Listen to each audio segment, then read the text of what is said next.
ada 13 sungai besar yang mengalir dari ke hulu ke hilir DKI Jakarta. Kalau kita lihat sebenarnya secara geografis kami ke DKI Jakarta itu mirip seperti Belanda sebenarnya. Berarti Belanda, Bang? Ya, nah ini kalau tiga-tiganya terjadi, Mas, itu yang kita terjadi pada tanggal 1 Januari 2020. Iya.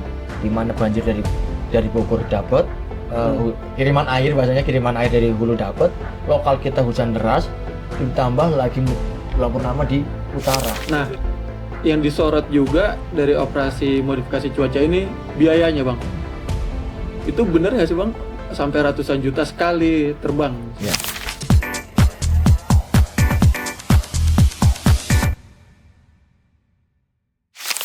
Cuaca ekstrim yang sedang mendekap Jakarta bikin warga khawatir.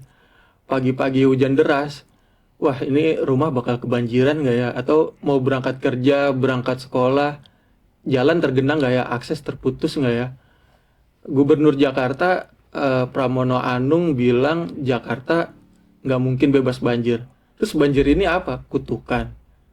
Enggak, tapi itu banjir ini nggak ada kaitannya sama hal-hal mistis, azab atau apapun yang di luar nalar. Nah, di ruang Jakarta kali ini saya sudah kedatangan Ketua Subkelompok Urusan Pengendalian dan Operasi BPBD DKI Jakarta, Muhammad Taufik Hidayatullah. Ya. Apa kabar Bang Taufik? Terima kasih udah datang ke Tribun. Terima kasih, Mas. Alhamdulillah baik hari ini. Pertama-tama apresiasi Bang untuk semua petugas BPBD yang udah bantu warga di tengah dampak banjir ini. Awal tahun 2026 Siap. dibuka dengan air-airan. Nah Bang, tadi soal pembukaan bahwa Jakarta nggak mungkin bebas banjir. Sebenarnya ini apa yang bikin Jakarta nggak mungkin bebas banjir itu Bang? Oke Bang, kami jelaskan ya.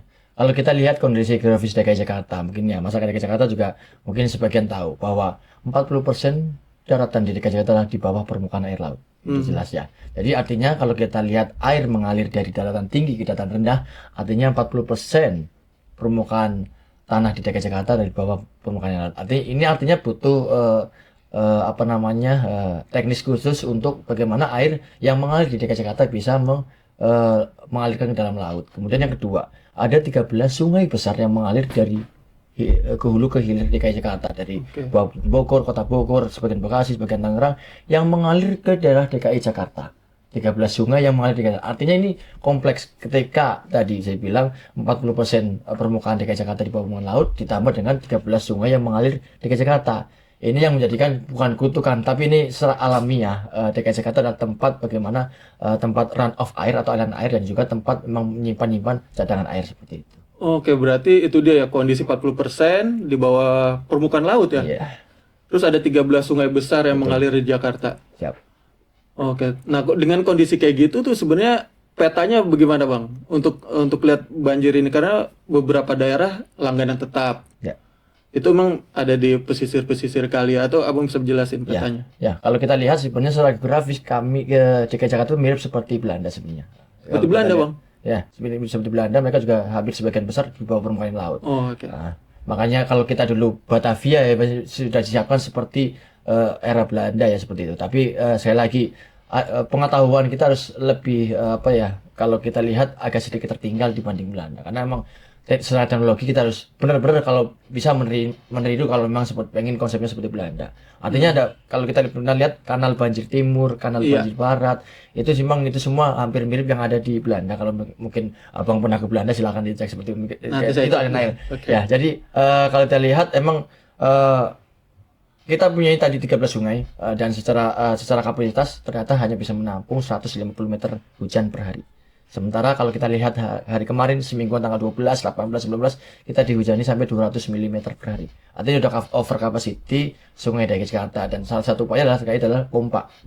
Bagaimana kekuatan pompa kita banyakkan di daerah utara dan di beberapa bantaran kali yang besar tadi. Nah, seberapa besar efektif pompa ketika udah over capacity? Ini pun ibarat kata ya bahasanya pasti waktunya akan kalah dibanding dengan air yang mengalir. Nah, ketika tambah itu belum tambahan lagi di tanggal 14-15 kemarin kita ada pasang surut air laut. Ditambah pasang. Tadi kalau saya bilang air kan mengalir dari tempat tinggi ke tempat rendah. Ketika kita sudah bawah, airnya di atas. Ini kan udah murni hanya pompa yang bisa mengalirkan air ke laut. Sementara kekuatan pompa se ekstrim apapun itu akan kalah dengan waktu dengan curah hujan seperti itu. Oke, berarti kalau dilihat petanya Bang bisa lebih dijelasin nggak? Misalnya lebih banyak titik banjir itu misalnya di daerah utara misalnya karena pesisir atau di selatan yang dekat sama aliran kali atau seperti apa Bang? Ya, sebenarnya ada 3 kategori banjir di DKI Jakarta. Yang pertama adalah banjir rob yang tadi Bang bilang Iya, di sepanjang itu tadi. Ketika air permukaan laut ini pasti sebagian tergenang karena memang sudah di bawah permukaan air laut. Jakarta Utara tuh ya Bang? Iya, Jakarta Utara. Oke, Sebagian di Jakarta Barat di Kapuk, Kamal, iya. di Tegal Alur itu kan barat ya Oh, masuknya barat bagian sisi utara kan. Tapi masuknya Jakarta Barat dan Jakarta Utara itu sebagian itu ibarat kata hampir tiap bulan kena karena kan ada fenomena bulan purnama yang iya. akhirnya meningkatkan ketinggian Air dari laut. pasang surut air laut. Itu yang pertama. Yang kedua banjir lokal. Ini yang kita alami kemarin tanggal 13-18 curah hujan ekstrim di wilayah DKI Jakarta pada umumnya ya walaupun itu hampir sejauh tabek ya. Itu yang tadi yang saya bilang rata-rata 200 mm per hari sementara tampungan air kita hanya sampai maksimal 150 meter per hari. Artinya ini cover capacity. Dan yang ketiga ada banjir. Kalau orang bilang banjir kiriman, cuma nggak enak kan banjir kok kiriman ya. Iya, Ini iya. banjir dari hulu tadi saya bilang. Ketika hujan yang deras di area Bogor, gunung dan sebagainya, mengalirnya tadi ke 13 sungai yang berada di lewati DKI Jakarta. Dan titik banjirnya yang di pesisir, Ya, yang jadi di bantaran ya, iya sebutnya betul. Jadi bantaran ketika kali itu. kita banjirnya kayak kemarin lokal itu kebanyakan lokal-lokal yang bagaimana biasanya dekat dengan apa ya daerah cekungan di bawah Oh, permukaan cekungan. laut yang saluran airnya mungkin sedikit terhambat karena sampah dan sebagainya. Kemudian tadi ketika air kan kemarin run off-nya ke sungai, airnya sungai lumpur. Cuma tadi alhamdulillahnya Mas masih alhamdulillah kemarin kita tidak mendapatkan banjir kiriman. Justru hari ini dan kemarin sedang ada banjir kiriman karena kita sekarang terang ya, tapi Iya. di Bogor sedang hujan deras dan airnya sekarang ada di Ciliwung Siaga 3. Beberapa Oh, iya. daerah sekarang terdampak. Itulah tadi ada 3 kategori jenis banjir di DKI Jakarta. Oh, berarti ketika ada potensi bisa dapat warning dari BMKG langsung membaca ini utara apa dari rob Iya. atau dari hujannya di Bogor misalnya pengiriman atau lokal. Iya. Jadi langsung bisa ditangani dengan membaca itu, Bang. Ya, jadi kalau BMKG kan terkait dengan curah hujan sebenarnya. Curah hujan kita antisipasi dari sisi tadi hujan lokal dan kemudian dengan hujan dari hulu atau dari Bogor ya. Kalau rob itu tidak berhubungan dengan air hujan sebenarnya. Rob itu pasti fenomena alam di mana setiap bulan purnama pasti naik. Itu satu. Nah, ini kalau tiga-tiganya terjadi, Mas, itu yang kita terjadi pada tanggal 1 Januari 2020. Iya. Di mana banjir dari Bogor dapat kiriman air bahasanya kiriman air dari hulu dapat, lokal kita hujan deras ditambah lagi bulan purnama di utara. Itu 2000 berapa? 1 Januari 2020. Oh, 2020 Ya, waktu itu ya lumayan tinggi tuh ya. Itu siaga satunya DKI Jakarta di tanggal itu. Kalau BPBD sendiri menghitung data banjir itu kayak gimana sih, Bang? Karena kalau kita media dapat data dari BPBD sehari pagi Ya. ada 58 titik RT misalnya terus ada 28 ruas genangan atau kalau BPBD ngeliatnya berapa? Total setahun misalnya kalau 2025 itu gimana, Bang? Ya, Menghitung? jadi kami memiliki pasukan di 267 kelurahan dan juga teman-teman berbagai dinas kemudian juga kanal-kanal pelaporan dari masyarakat dan juga call center 112. Jadi semua laporan yang ada kami validasi. Ketika ada laporan banjir di titik ini, nanti akan teman-teman petugas yang di lapangan akan turun ke lapangan untuk memvalidasi ketinggian, kemudian area tadi RT RW yang terdampak, kemudian pengungsiannya di sebelah mana. Nah, itu yang akan kami kami himpun. Ketika pagi misalkan hujan, udah langsung sampai teman-teman langsung dilaporkan di seluruh wilayah DKI Jakarta mengirimkan ke kami. Jadi di kantor kami ada namanya comment center kalau bahasa teman-teman ya atau pusat pengendalian operasi di seksi saya ya di BPBD dan itu yang menghimpun data dari masyarakat dari teman-teman yang di lapangan langsung dikolek di data dianalisis kemudian yang disampaikan ke teman-teman masyarakat ya, termasuk ke media. BPBD misalnya setahun berapa kali banjir atau berapa titik banjir atau gimana untuk menghitung atau karena bisa buat pelajaran kan Bang evaluasi gitu. Jadi ada metodenya memang kalau kita case-nya by kejadian misalkan hari ini berarti dihitung 1 hari kemudian besok lagi berarti dihitung 2 kali dan 3 kali seperti itu. Jadi metodenya pakai kuantitas seperti itu. Oh berarti 1 hari berapa titik ketinggian berapa? Iya. Jadi hitungnya banyak sekali di tanggal itu cuma tadi sebaran dampaknya berapa RT, berapa RW, berapa jiwa seperti itu. Oke. Kalau misalnya setahun ada nggak Bang datanya? Misalnya 2025 berapa hari banjir? Ya, kalau kita lihat sebenarnya mungkin orang kan lihatnya banjir yang tanda kutip gede-gede ya, banjir yang besar-besar. Kalau yang kecil-kecil kan jarang. Sebenarnya kita ada hampir 50-an kali kejadian selama setahun.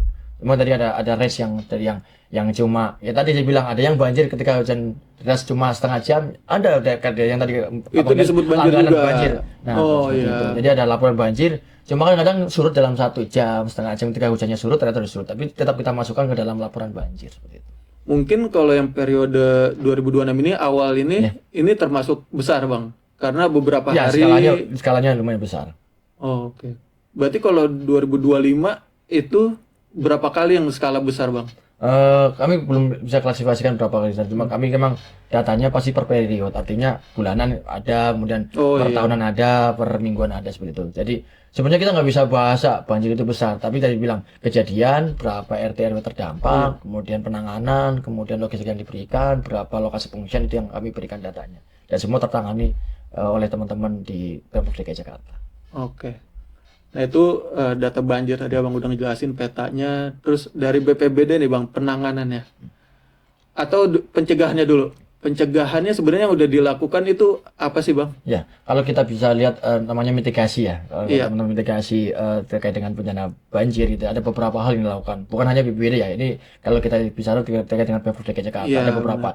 Terkait pertama yang jelas mitigasi struktural seperti pengerukan, Oke. sitpel, tanggul, normalisasi kali, penghijauan, kemudian bikin embung pipi monyet. Pernah Iya, dengar? waduk. Nah, ya waduk yang di sekitaran kali ketika meluap nanti bisa ditampung airnya dalam embung-embung yang di sekitaran kali itu Iya. namanya embung pipi monyet jadi orang. Jadi ada lahan kosong kemudian dibeli oleh Pemprov kemudian dijadiin tempat untuk aliran air seperti itu sementara. Itu ada berapa Bang embung pipi monyet itu? Nanti untuk datanya bisa kami Oke. cek kembali ya kan di dinas sumber daya air. Tapi Iya, iya. intinya itu salah satu bentuk pencegahan. Pencegahan. Kemudian yang kedua kami juga tetap pencegahan secara knowledge, pengetahuan bagaimana Oke, tidak ada edukasi. korban jiwa, edukasi, konsolidasi ke warga masyarakat ketika banjir harus apa, harus bagaimana. Karena kami nggak mau kejadian seperti kemarin ada yang warga tetap kesetrum, mohon maaf. Betul. Karena tetap bertahan di rumah dan listrik nyala. Ini kan artinya knowledge juga harus disampaikan pada masyarakat. Edukasi, sosialisasi kan harus tetap disampaikan. Jangan sampai hanya sekedar mitigasi secara strukturalnya, tapi pengetahuan masyarakatnya tetap tertinggal bahasanya kan. Iya, Nah, betul. itu yang juga kita kejar selama ini ke sekolah, ke tempat-tempat RT RW dan lingkungan sebagainya.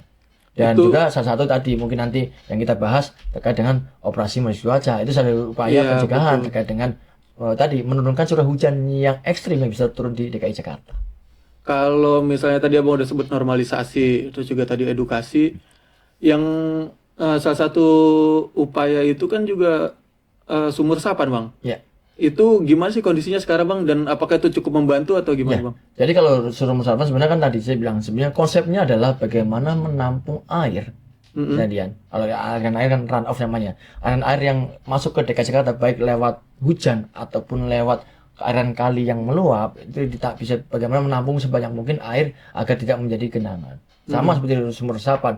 Sebenarnya kalau kita bilang itu penampungan air ketika Oh, oke. semakin banyak makin bagus. Cuma kayak saya bilang kondisi DKI Jakarta apakah bisa semua sumur resapan? Itu satu.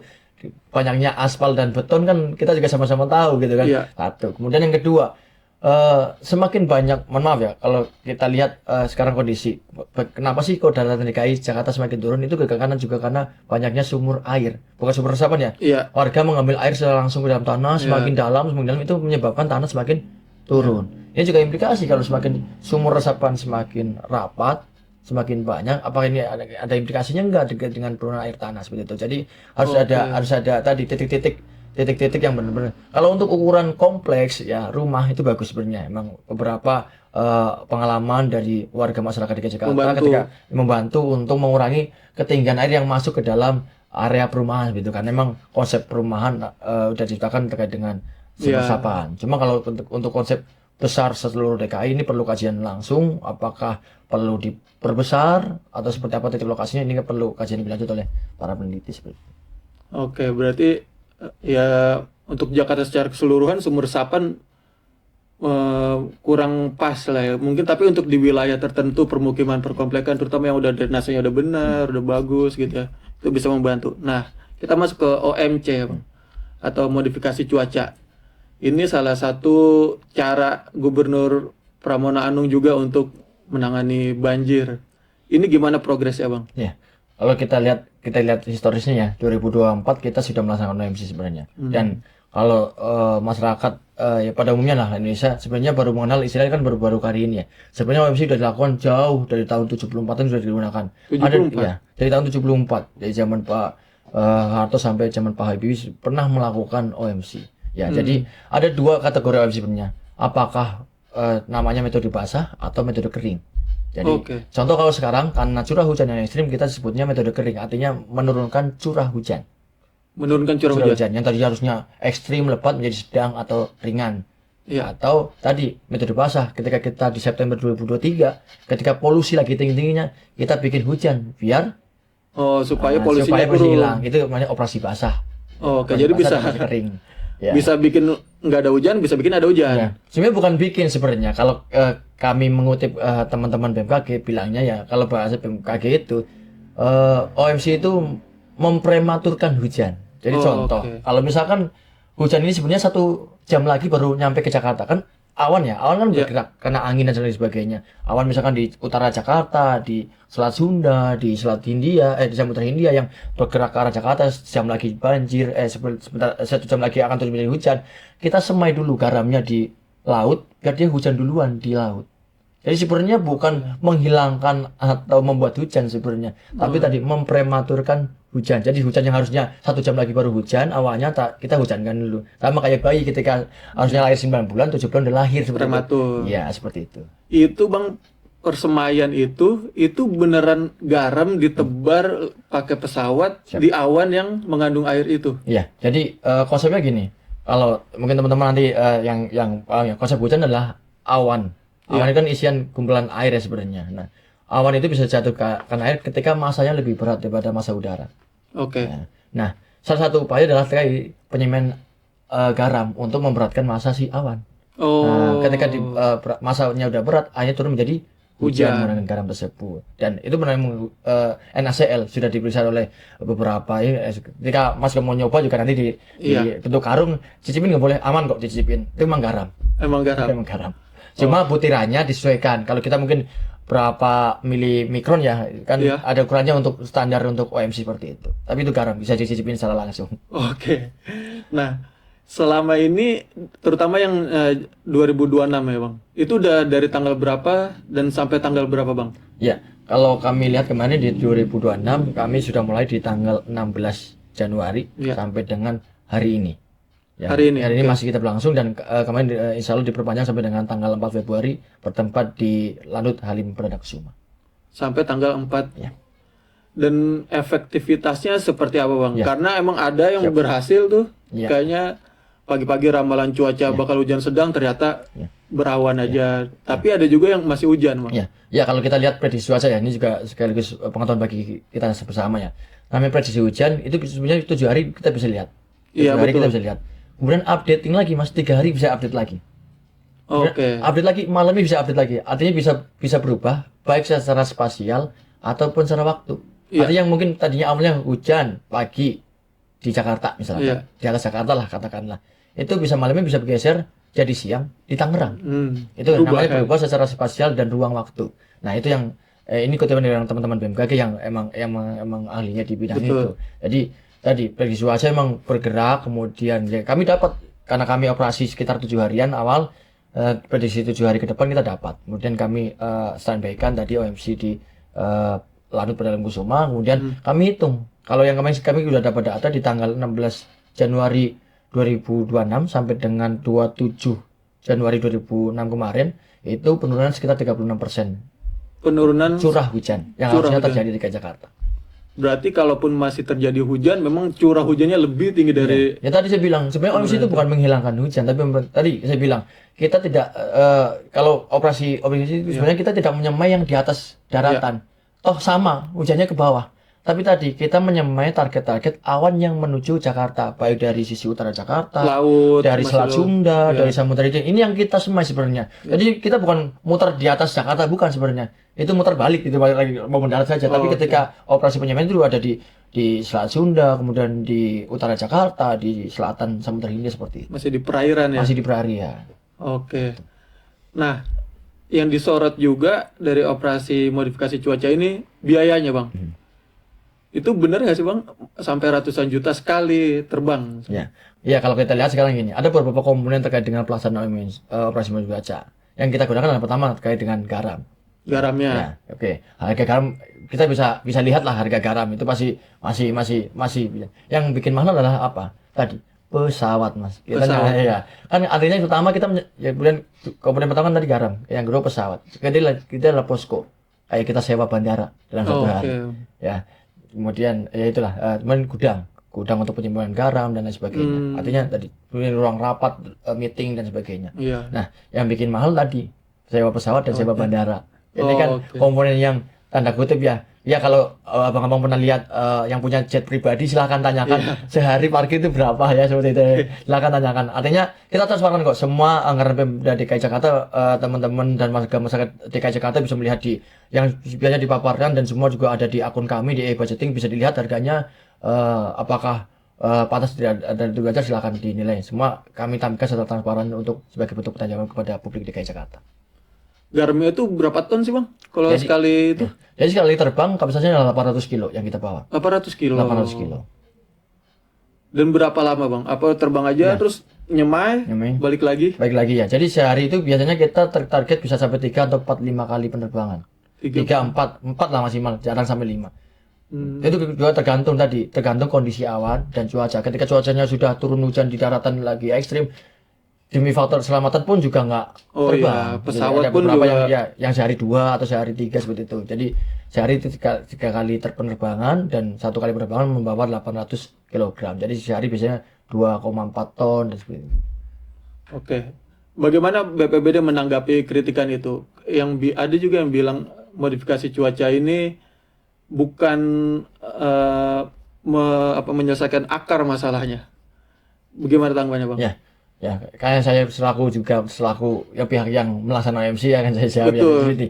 Jadi dia bilang ada beberapa solusi, ada yang bilang jangka cepat, jangka menengah, jangka Oh, panjang. iya. Nah, dan beberapa upaya-upaya lain tidak mau menafikan upaya yang tadi saya bilang.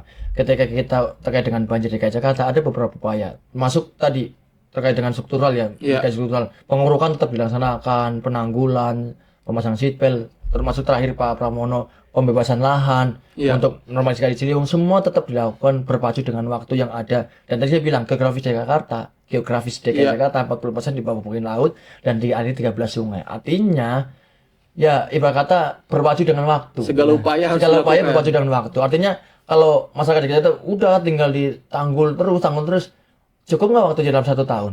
Iya, iya. Apakah kita hanya nanggul aja udah cukup menunggu curah hujan ini kan nggak lihat setahun besok bisa Iya. bulan depan musim puncak dan Februari ini masih puncak musim penghujan. Artinya apa? Salah satu upaya ini hanya salah satu upaya dalam memodifikasi cuaca agar tadi sebenarnya penurunan curah hujan. Iya. Awal saya bilang kapasitas aliran kali di DKI Jakarta dan Curah namanya hujan. gorong-gorong dan lain sebagainya hanya maksimal 150. Sebenarnya idealnya 100 mm, cuma bisa dipaksa 150 artinya 150 itu tidak menyebabkan banjir. Tapi ketika curah hujan ekstrim sampai 200 ke atas, ini pasti meluap. Nah, bagaimana solusinya adalah menurunkan curah hujan itu, bukan menghilangkan hujannya, tapi memindahkan hujannya agar tidak berimplikasi kepada daratan DKI Jakarta. Oke, terjawab itu kritik-kritik ya tentang OMC ini ya. Oke Bang, terima kasih soal itu. Kita ke penanganan nih, petugas BPBD di lapangan membantu warga.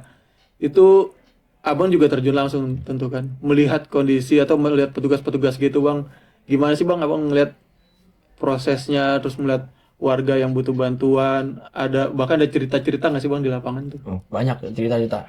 Bahkan sampai yang mohon maaf sampai hampir meninggalkan korban jiwa dan lain sebagainya. Artinya ketika banjir teman-teman pasti semua udah standby lah. Jangan kan sebelum banjir sudah hujan, baru hujan nih teman-teman. Kalau teman-teman lain hujan menepi ya masuk ke rumah. Kalau teman-teman petugas ke lapangan.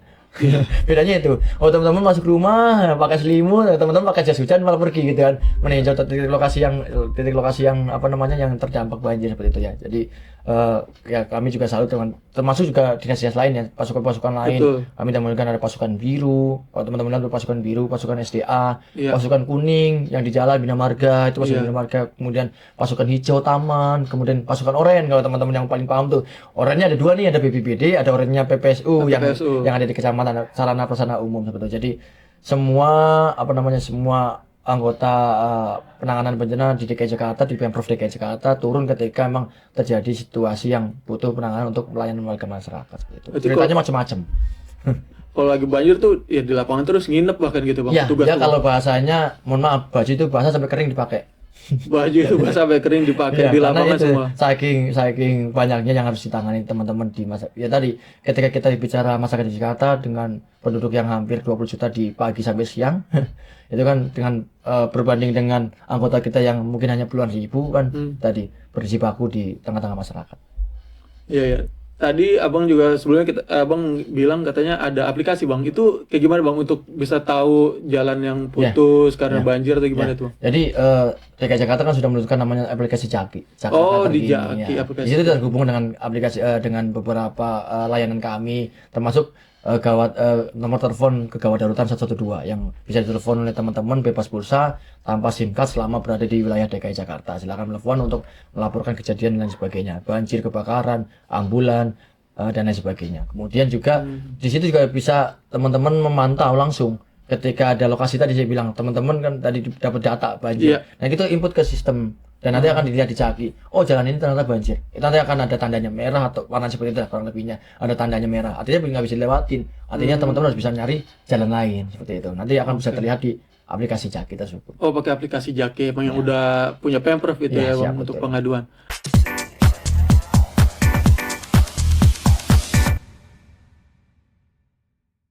Download Tribun X sekarang. Menghadirkan lokal menjadi Indonesia.